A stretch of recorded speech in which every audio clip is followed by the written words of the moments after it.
सुहिणी यादि भाॻ 63। फ़ोन ते सिधो चयो मूंखे मिलणो आहे। इएं चई करे सिधो गाॾी खणी मिलणु हली वियो रेवती जे घर। जी हाँ, बराबरि था ॿुधो, रेवती जे घर। रोकी में काफ़ी हिम्मत हुई,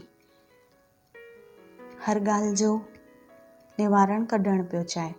रेवती जे घर वियो ऐं उन जे पीउ जे अॻियां रेवती ॿिन्हिनि सां ॻाल्हायो ऐं पंहिंजी उलझन ॿुधाई कि मूंखे अॼु कीअं बि करे सगाई करणी पवंदी।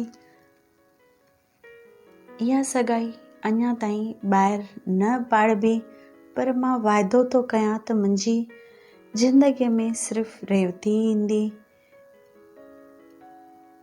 अंकल, तव्हां बिल्कुलु बि चिंता न कयो, रेवती मुंहिंजी ज़िंदगी आहे। मां रेवतीअ खे कॾहिं बि धोखो न ॾींदमि। रेवती तव्हांजे घर में मुंहिंजी अमानत आहे।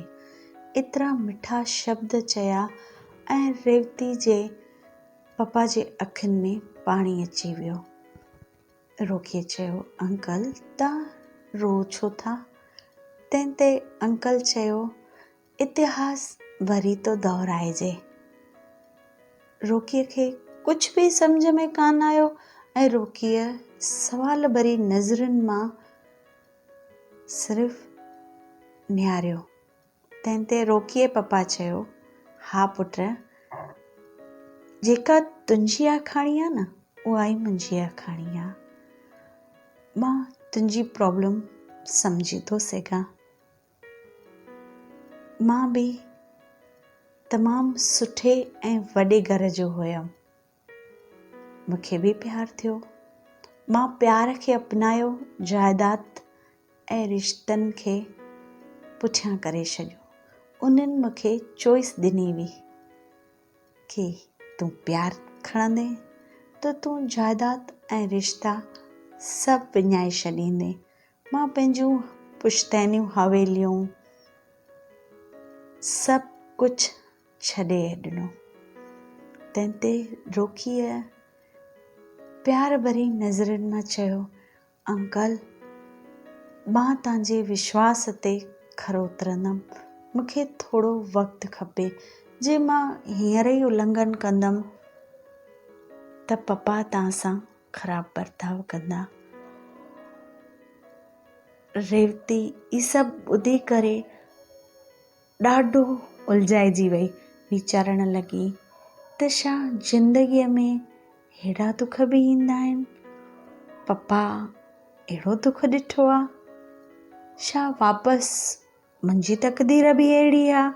अहिड़ा तमामु सवाल पिया अचनिसि। तंहिं ते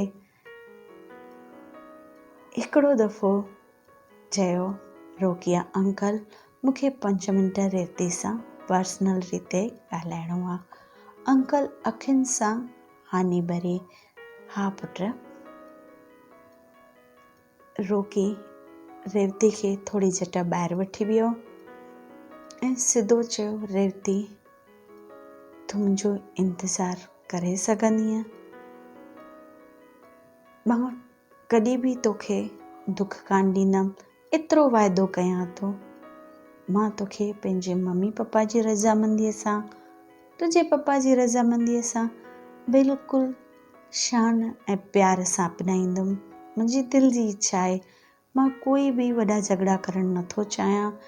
इच्छा त इहा ई आहे, बाक़ी जेको अॻिते कुदरत खे मंज़ूरु हूंदो। रेवतीअ कुझु बि कान चयो, सिर्फ़ु अखियूं हेठि करे छॾियूं।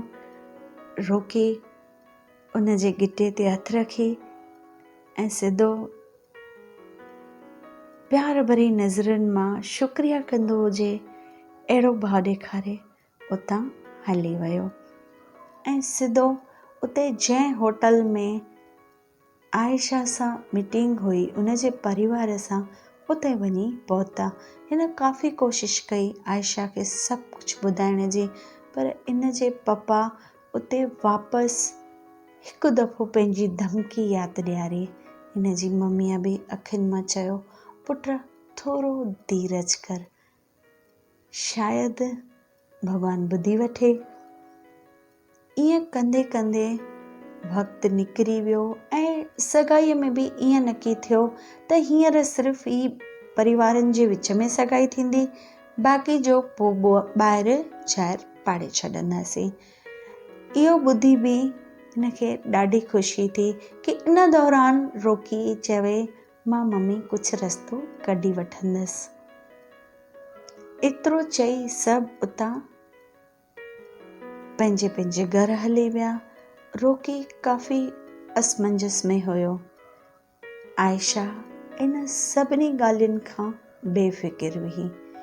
सभु वक़्तु हलंदो रहियो ऐं आख़िरकार अॼु जी घड़ी अची वई जंहिं ॻाल्हि जो इनखे उल्लंघन करिणो पियो। हाणे रेवती ऐं उनजे परिवार लाइ इनखे काफ़ी चिंता थियण लॻी। इन करे अॼु इहा मीटिंग रखी अने मां तोखे सभु कुझु सच सच ॿुधाए छॾियो आहे। एतिरो चई रोकी आयशा जे सोफ़े जे पासे में वेही रहियो ऐं उनजे अखियुनि में बि काफ़ी अफ़सोस हुयो। आयशा जा त ॻोड़ा ई न बंदि थियनि। सिधो रोकीअ चयो हाणे इन जो नतीजो कुझु बि अचे पर मां तोसां अन्याय नथो करणु चाहियां। बसि मां पंहिंजो मन मज़बूत कयो आहे। आयशा सिधो चयो त हाणे अॻिते तव्हांजी लाइफ में छा थींदो? सवाल दर्द भरियो कयो। रोकीअ चयो मूंखे कुझु बि ख़बर न आहे पर कुझु रस्तो ज़रूरु कढंदासीं। ख़ैर तुंहिंजा मम्मी पप्पा अचनि उन्हनि सां बि इहा ॻाल्हि चई वेंदी। आयशा सिधो चयो मुंहिंजी ज़िंदगीअ जो छा? रोकीअ कुझु बि जवाबु न ॾिनो। रोकीअ सिधो चयो मां तुंहिंजो गुनहगार आहियां, तूं जेका बि सज़ा ॾियणु चाहीं ॾेई थी सघीं। आयशा 5 मिंट अखियूं बंदि कयूं ऐं वीचारियो जे अञा बि रोकी हिम्मत न करे हा त मुंहिंजी ज़िंदगी केतिरी बर्बाद थी वञे हा, रेवतीअ जी बि बर्बाद थी वञे हा। इन में ॾोह कंहिंजो आहे? अंकल जो न। घणियूं ज़िंदगियूं थियूं बर्बाद थियनि। एतिरा सवाल कंदी रही मथां रोकीअ उनजो हथु पकड़े चयो आयशा तूं ठीकु आहीं? आयशा कंधु लोॾे चयो हा हल मां तोखे घरु छॾींदो थो वञा। आयशा कंधु लोॾे चयो मां थोरी झट ते अकेली रहणु थी चाहियां प्लीज़। मथां घणेई सम्झायो रोकीअ तूं हिते अकेली न वेह, पर आयशा कुझु बि ॿुधण लाइ तयारु कान हुई।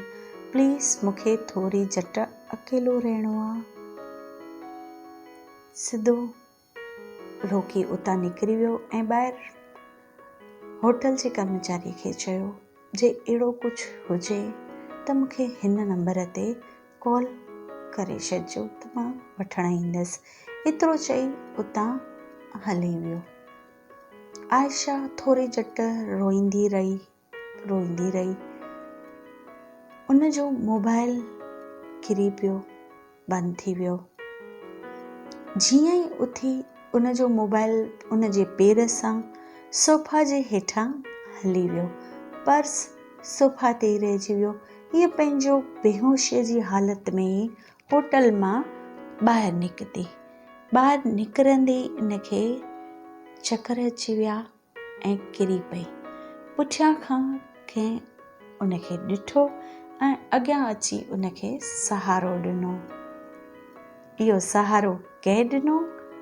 अॻिते जे एपिसोड में पाण जल्दी ॿुधंदासीं।